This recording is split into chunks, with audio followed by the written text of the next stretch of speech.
Hello and welcome back to another YouTube video. Today I'm doing my top lane tier list for patch 13.23, so if you enjoy our content, like, subscribe, and let's get into it. To begin with, this is one of the last patches of the season before we go into the big season 14 changes, so they're kind of just easing out of the season, giving us smaller patches, which is why there's not a huge amount of content to talk about. So to begin with, Trundle is going to be moved up to the S tier. Trundle is in a considerably better spot than he was pre-patch, where he has been given plus 180 growth. Alongside that, his Q mana cost went down by 10, which are really good buffs towards top lane Trundle. He is now a better abuser of Triforce and Sterks. The current recommended build is Triforce, Ravenous, Hullbreaker, Sterks, and then you can flex your last item, but he is doing really well at the moment.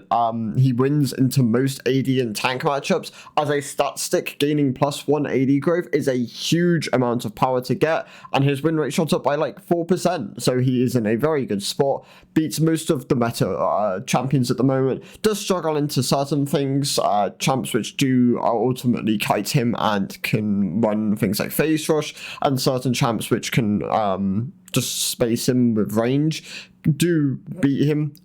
He will struggle into those kind of dynamics, but if you're able to get a lead and you're able to fight someone who is very much in your face, then you will almost always beat them, as your stat stick potential is insanely strong.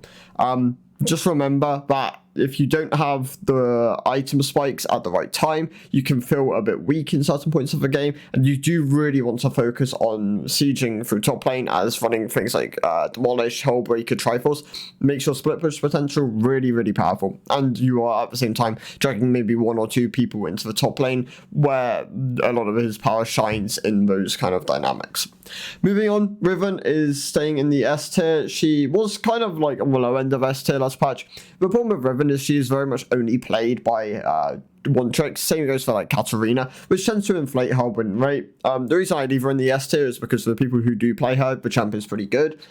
She received very big buffs this patch. An AD ratio buff towards her Q, 5% on all ranks, and alongside that, she gained another 5% AD ratio on her R, and she's really performing well after these changes. She is still a really good abuser of lethality items. I would very much recommend looking down that path if you do play Riven. It's even more amplified with the fact that her AD ratios just went up. Youmuu's will maybe put her at like a 60% win rate, honestly, at this point. It was really, really performant last patch. I haven't checked the sample size this patch, but just keep in mind, yeah, if you're going Youmuu's, this champion is incredibly strong. You still want Ravenous. Ravenous is a very important item. It is a very heavy AD item, which when you're getting a lot from your AD ratios, makes it even better.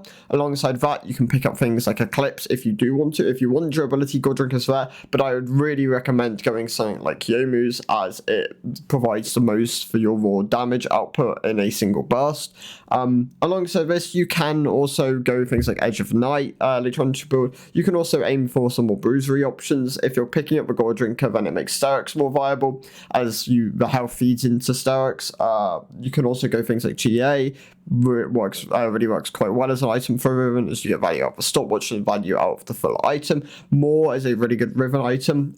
For rune set, you do want to look at something like a Nimbus and a Gathering setup. You don't tend to run TP that much on Riven. I know a lot of people do run Ignite on this champion. Of course, this can change depending on matchup dynamic, but for the most part, if you're running Ignite, then Nimbus works really well. If you're not running Ignite, then you can opt into something like Transcendence, and that will work really well alongside Gathering Storm. For main rune set, you do just want to run Conqueror for the most part. You can run Triumph, Alacrity, or Tenacity depending on matchup, and then you can run something like Last Stand. They work quite well. For minor runes, you want to run Double Adaptive, and then Health, Armor, Magic Resist into so whatever matchup you're into. And overall, should put Riven in a really good spot at the moment. Definitely a champion worth picking up. Cassante is going to be moving all the way down to the C tier. He received a bunch of nerfs this patch, and it's taken him away from being an OP champion. Definitely within low elo, he's now going to struggle a lot, but within high elo, he'll still be a decent champion. Of course, if you pilot him well, he does reward that kind of thing, but he did receive a lot of nerfs this patch, which is why he falls down towards the C tier.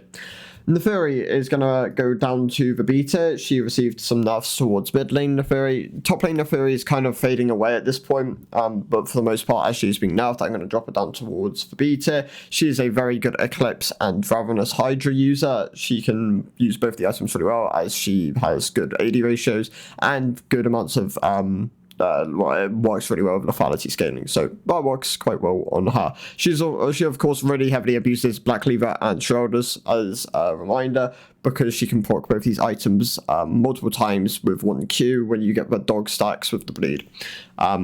Quite important.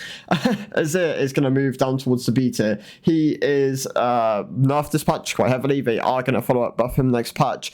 They wanted to push more towards on-hit being a viable strategy on his W, so that's now got a 50% on-hit ratio. However, he did lose a lot of power from this, even with Nash's Toothbrush, which seems to be the optimal way to play him. Of course, you can also go Lost Chapter into Nash's Toothbrush. There are options there. I'd recommend testing and seeing what other people are doing. I've only really tested the Lost Chapter into Nash's build.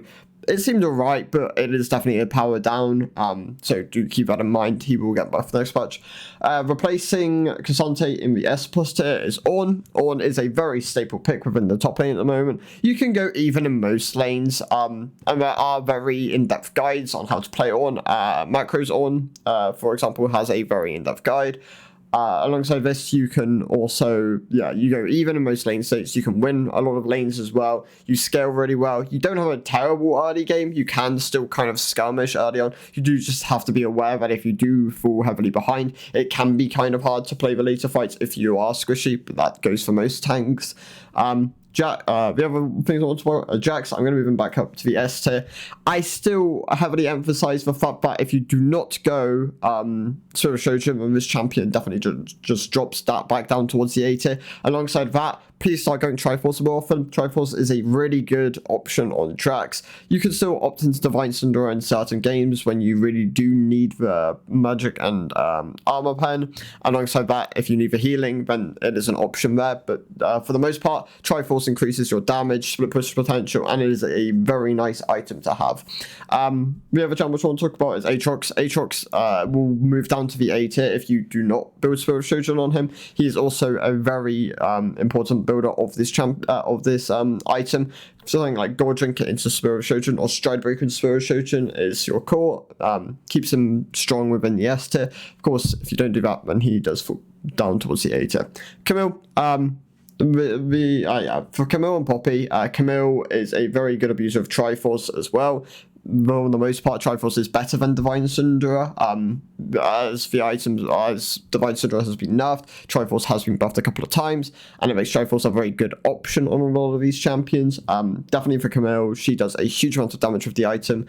You can go Ravenous or Spirit of Shojin second. I know both these options work quite well. But yeah, really strong champion at the moment, especially if you are going with Triforce. Poppy, really strong tank, answers a lot of the meta, lots of mobility in the game at the moment, does a huge amount of damage, especially if you are picking up something like a Divine Syndra. You can of course still go like the Iceborne variant, some fires into Iceborne, into just full tank, that does work. For Divine Syndra, sometimes you do pick up a Asterix, and that can work quite well, but overall, for the top lane, a lot of things do work at the moment.